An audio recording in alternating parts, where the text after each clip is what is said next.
So I haven't seen you in at least 3 years. Yes. I'm so happy to see you. I'm happy to see you too. Thank you for having me. I feel like everything just took off for you out here, you know, when your debut album came out. It went double platinum? Yes. My bad. Double platinum. No, you're fine. Got your Grammy. You're out here winning. And then just everything took off. And then it was like, hey, contact my manager if you need to get a hold of me. No, but you've always been humble. It wasn't. I feel like it felt like that because everything was so because I was everywhere in 2018 and 2019.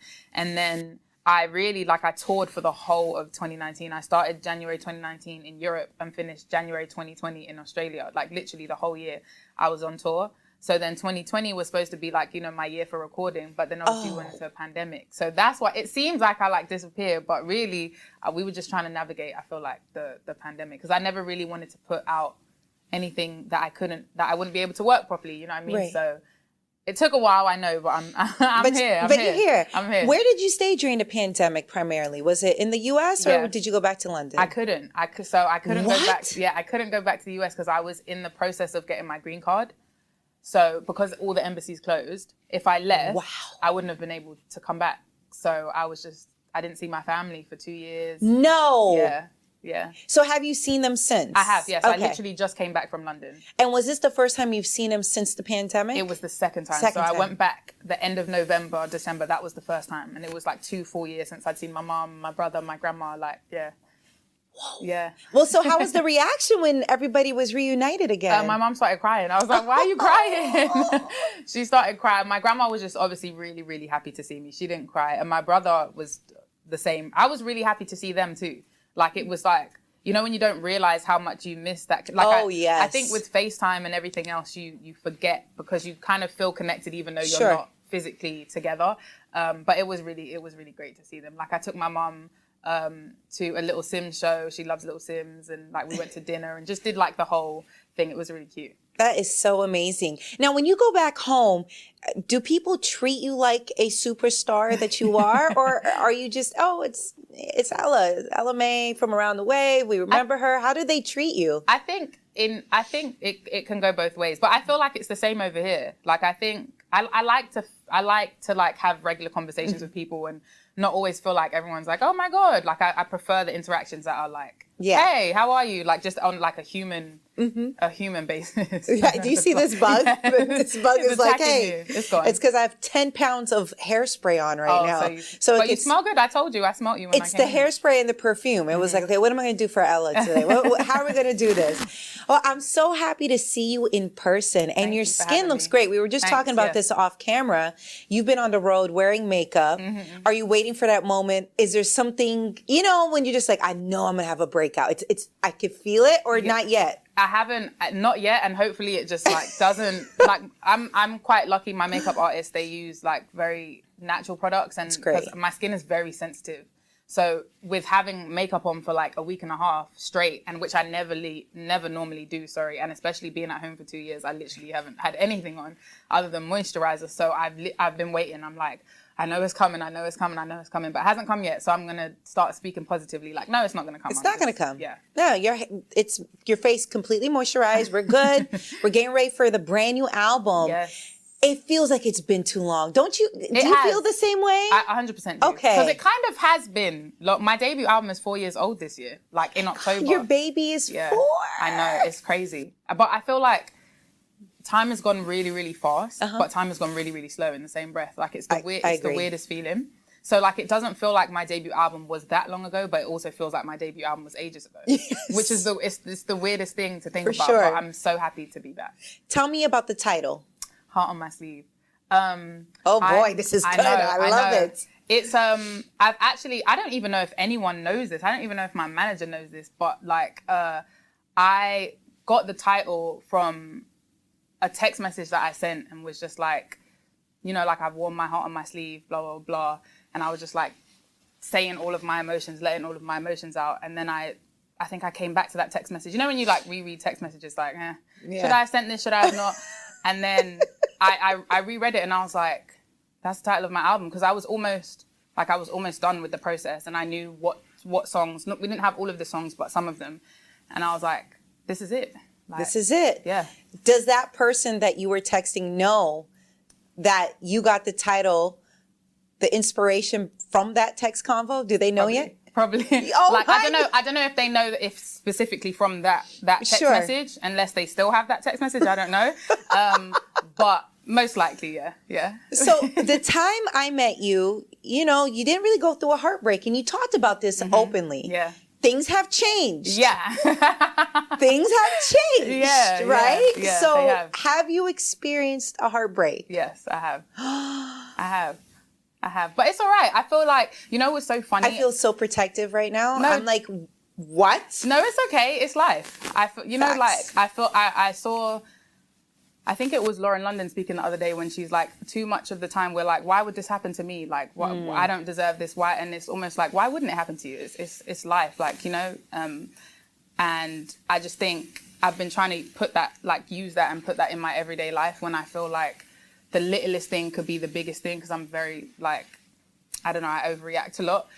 So I've been trying to remember that, obviously knowing her situation and just trying to really hone myself into that mindset. And I'm like, if she can, if she can see things that way, then who am I to say I can't see things that way, So it is what it is. It's life. I learned a lot from it, a lot, and I'm grateful for it. I don't regret the situation at all. I think it taught me a lot. And in the same way we remember heartbreak and we're sad and oh, why did this happen to me? Or I wish I just never met this person or whatever else. I think the great times were amazing. So I'm not mad at it. It just is what it is. We'll go again. We'll figure it out.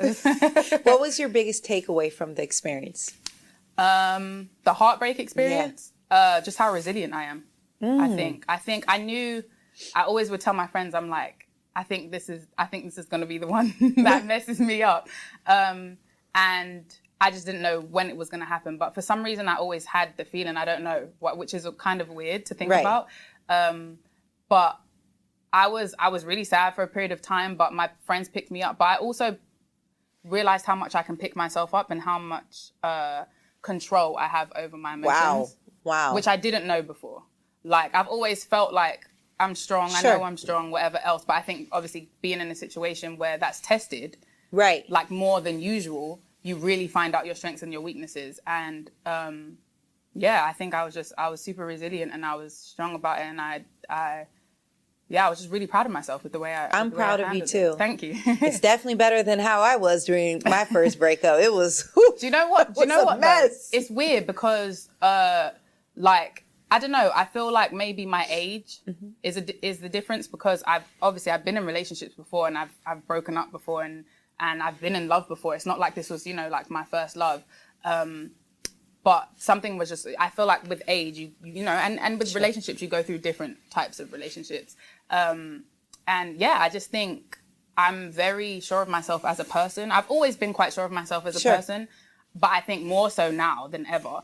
And I just know what I won't and what I will and I won't put up with. And I think that was the driving force behind my picking myself up. The clarity. Yeah. Okay, one thing you won't deal with. Inconsistency. Okay, one thing you absolutely need. Reciprocated energy. Oh, you're clear. This is good. I'm a Scorpio. I say that in all my interviews. Everyone's probably like, oh, girl, we don't care. I care because your birthday's on the same day my life partner's birthday's on. So I care. Yes. I don't care if nobody else cares. We're passionate people. We're very passionate people. So I think when we love really, really hard. And when we're when it's the opposite, we're when you're done, you're done. Yeah, it's Yeah. Oh, Scorpios are different. I love Scorpios. What are you? I'm a Taurus. Oh, okay. Oh, so your birthday's coming up. Yeah. The day your album drops, May 6th, is my birthday. Amazing. This synergy right here is because we haven't seen each other in so long. I know. Okay, wait. So on the album, when we're talking about Heartbreak, are we going to hear about that on the album? Is it Don't F Me Up? Is that what we're correlating this experience to? Just so we can give people context oh, okay, that's what she was talking about. Yeah. And I want them to listen even closer at this point. Yeah? DFMU, definitely, yeah. I think that was the stage, what I was just talking to you about. So, gotcha. I felt I said to my friends, I feel like this might be the one that, will mess me up. But in the same breath, I was but what do I have to lose? So I still went for it. Do you know what I mean? So, DFMU is 2 years old if we're talking about like my recording process, because I started in 2020 and it was one of the first songs that we recorded. So amazing to see this process. Yeah, it's been crazy because it really was my life like in real time. Right. And I'm quite a private person, so you know, I feel like people just wanna like give me some more. But I think I delved a lot deeper on this album, like just emotionally and just like trying to really, really just be raw, like I'm my authentic self. But DFMU is definitely that. I was just like, I'm here, I really like you really like me, we're in a situation, but like please don't mess this up, because I feel like there is a tiny bit of you that might, and not because you want to necessarily, like it's not about like somebody purposely, you know, like messing you up. Stuff just happens. Like, yeah, that's life. Yeah. Were you worried to get vulnerable on this album? Oh, so worried. I really was, because it's scary. Like to share. I think even sharing parts of your life with people you know is scary enough. You don't want to be judged. You don't want people to, I don't know, just take things the wrong way, or or judge even a person that you're with. You know, I feel like I know a lot of my friends. One of my best friends, she's quite secretive, and like she'll tell me stuff months after, once she's been able to deal with it, because she doesn't want me to judge her partner, which I completely understand. I feel like women more so are like that. Which I understand, but at the same time, I was just like, this is really just what I'm feeling, and this is what I'm going in the studio and is on my heart. So why not? You know, like. And I love the trailers that you've been posting. Oh, thank you. So what girl are you right now? Are you the girl that's resisting temptation? Are you the girl that's falling with no safety net? Which girl are you right now? You know what? Right now, I am the girl who is focused. Like, I'm just focused. I'm really excited about this album. I've been gone for a while, like you were saying, and I'm just really ready to get back on the road, experience new things with my fans. Like, I'm really focused. I don't want any distractions right now. Like, so I'm just. But what if the person that's supposed to be in your life comes along your way and is giving you consistency and reciprocated energy? Yeah, and they're giving you what you want. How does this work in LMA's schedule? That's such a great question, Nessa, because I honestly haven't even thought about that. And I'm not one to want to block my blessings, but my manager will probably tell you, sometimes I might be too focused on one thing that I block out. And that's definitely something I need to take into consideration, because I haven't. I've been so tunnel vision on this album. But if they come along and it's supposed to be, I'm fingers crossed and hopeful that it will just be. Yeah. I'm like not trying to force any situations or whatever. I feel like if it's meant to be, it's meant to be. Mm-hmm. Are you checking your DMs? Like, how are people supposed to try to court you? You know what's so funny? Like, I was saying to someone the other day, I was like, my DMs aren't popping at all. Like, I don't know if it's because, I swear to you, I don't know if it's because I just don't, like I said, a lot of people don't know much about me. I don't really put myself out there like that. So people are like, oh, maybe she's just, you know, right. I don't know.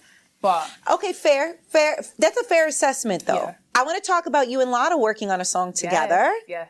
Okay, so how did this come about? Oh my God, I love her. I love her so much. Great energy. Amazing energy. Great energy. I was at a studio in LA, finishing up my album. I was getting to the point where like we were almost done with the recording process. Then we were going to pick the track list, and she was working in the room like across the way from me.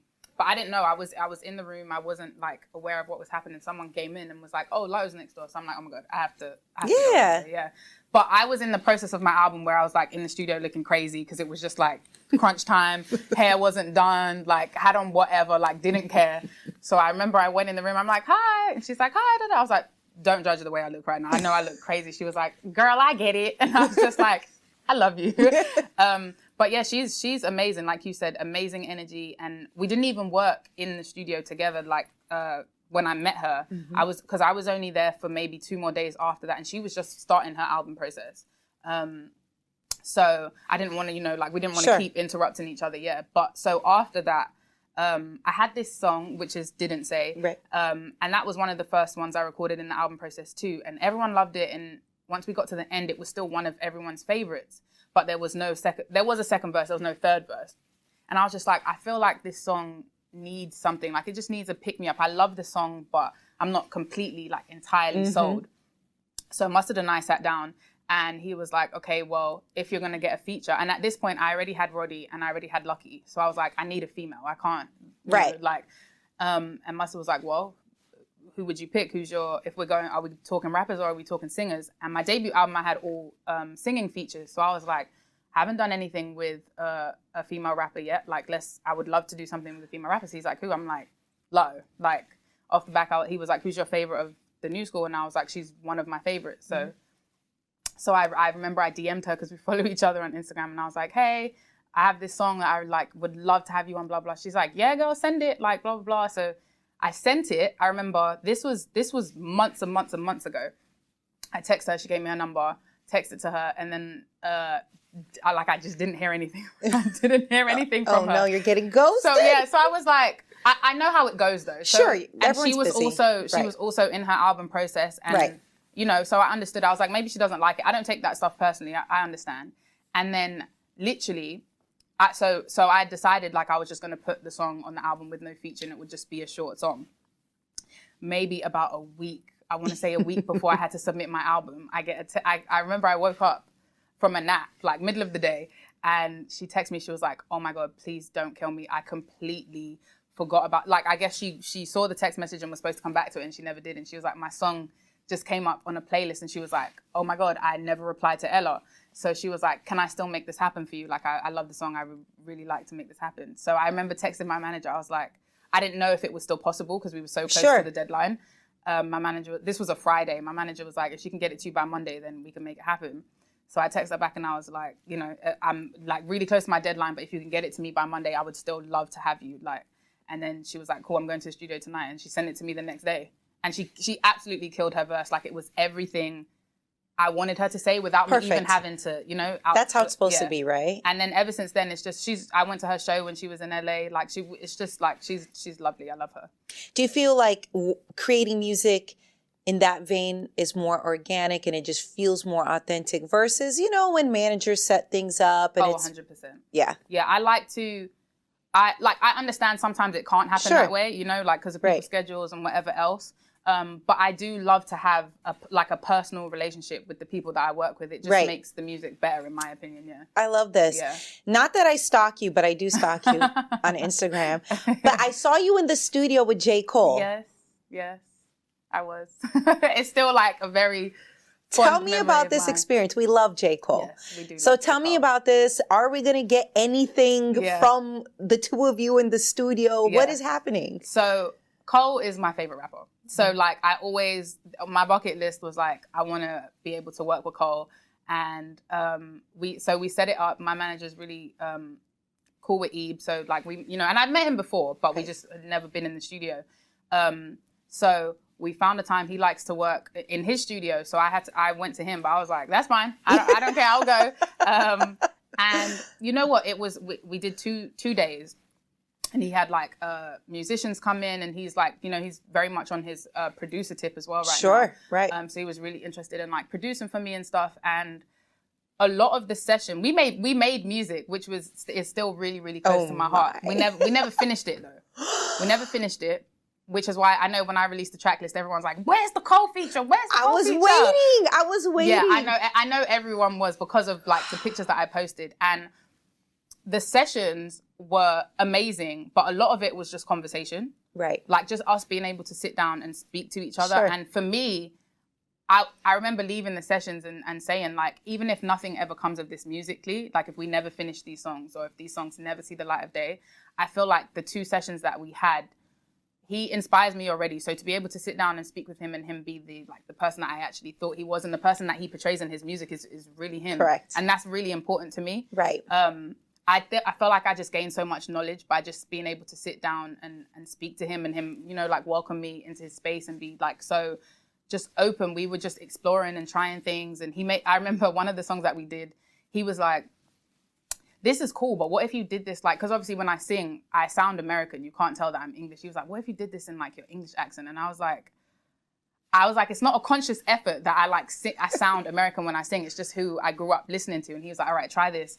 And I was like, oh my God, I was so embarrassed. I didn't want to do it. But he was like, just try it. Just trust me. So I go in and I tried it and I hated it. Everyone else in the room loved it. And I was just like, guys, I just don't think that this is me. Like, maybe it's just because I'm not used to it. But he was just really like getting me out of my comfort zone also, which I always appreciate. Oh, yes. I love a challenge. But yeah, I know and we've spoken since, and in the future, I'm sure it will happen.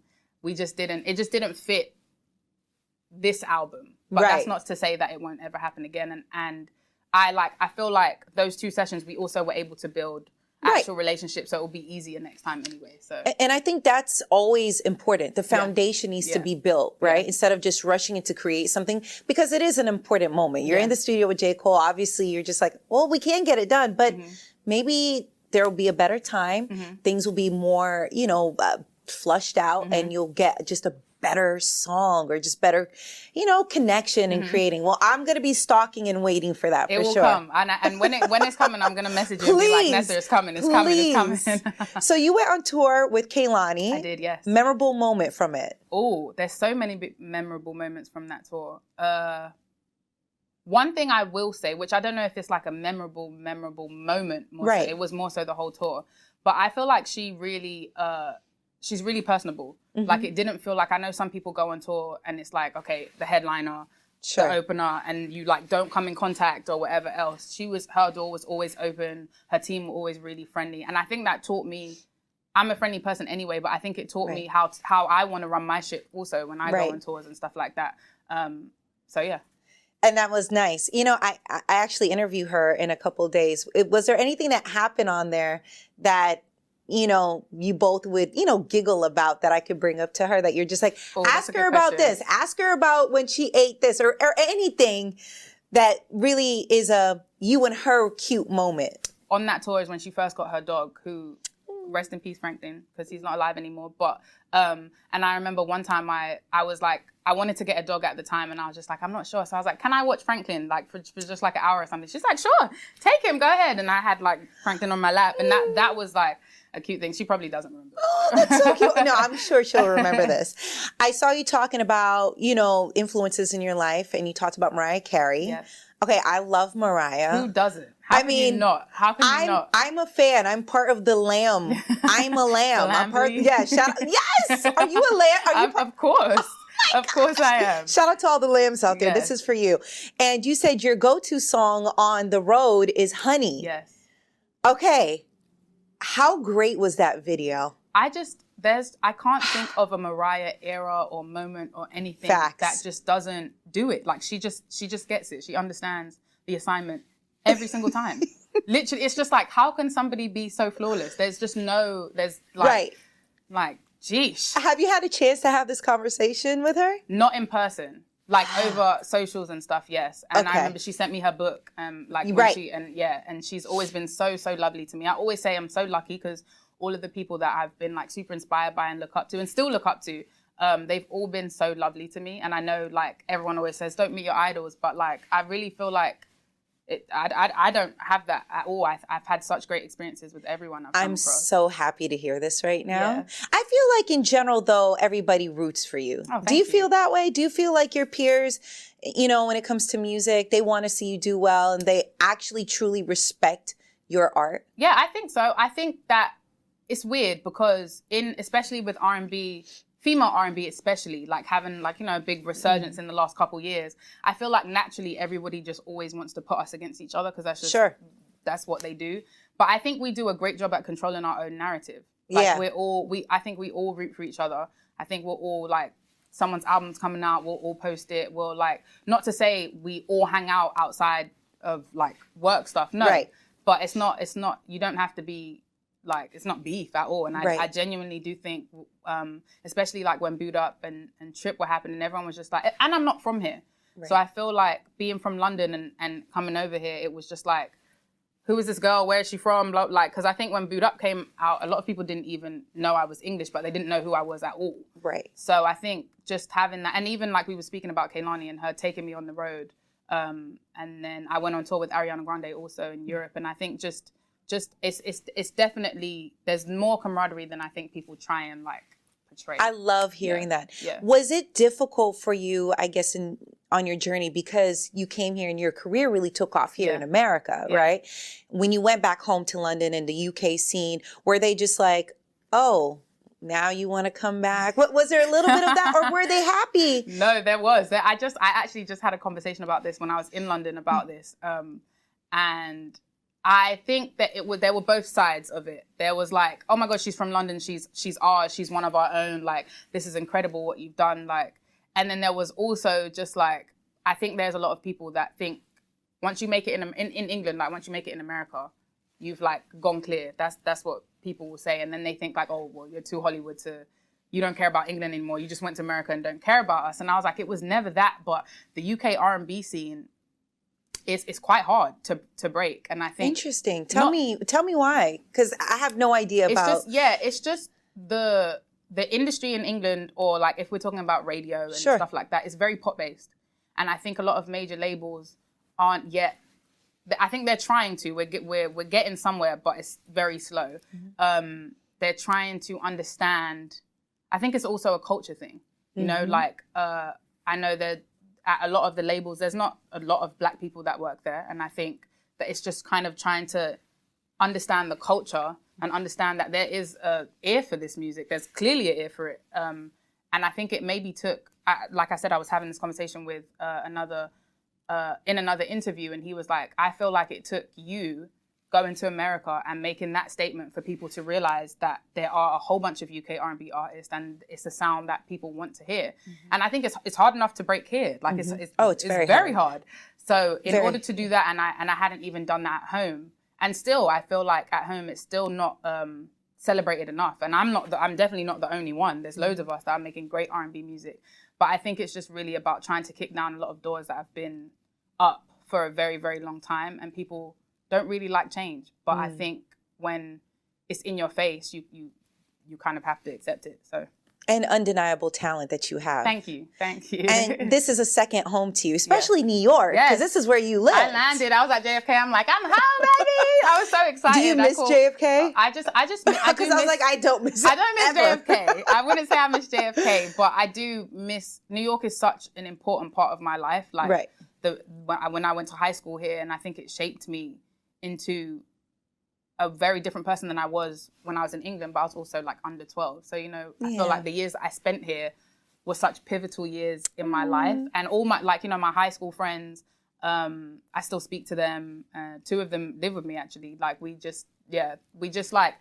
just feel like my friendships that I made in New York were some of like my really best friendships. And every time I come back here, I'm just reminded of that. Like, I was driving through Soho just a second ago. I called my brother because my brother loves Soho. I'm like, I'm in Soho, and it just brings back so many great memories, and I haven't been here in a while, so I'm happy to be back.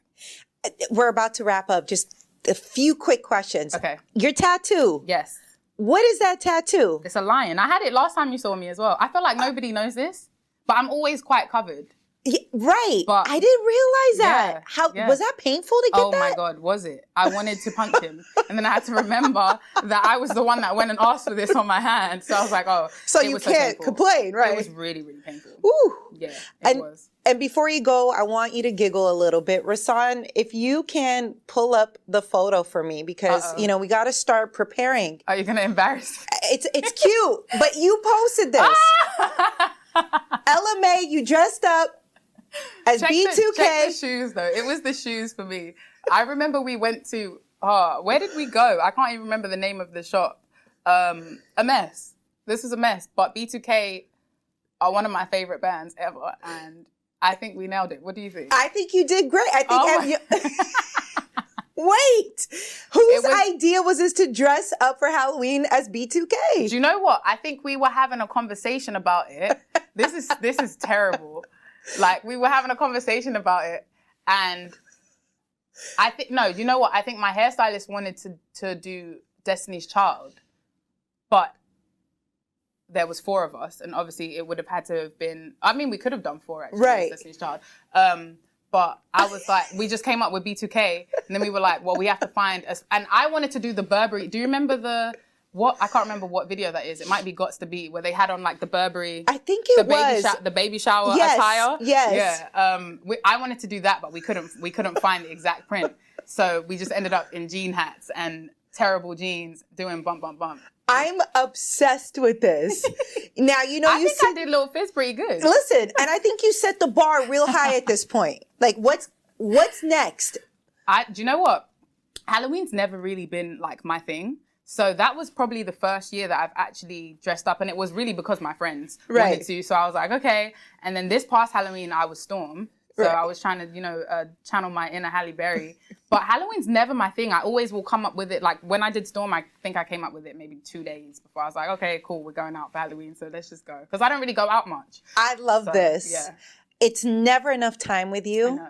Please don't let it be 4 years before the next time I see you. I'll be back. I'm sure you're going to be out here winning awards. Don't forget about us. I will never. I could never. Thank you so much for stopping by. I know you're going to stop by your old high school, so please have an amazing time. Welcome back to your second home. Thank you. I appreciate you. Can't wait to see you soon. And if I don't see you for the rest of the year, happy early birthday, because that's a special place for Scorpios out here. Okay? Thank you. Of course. Thank you.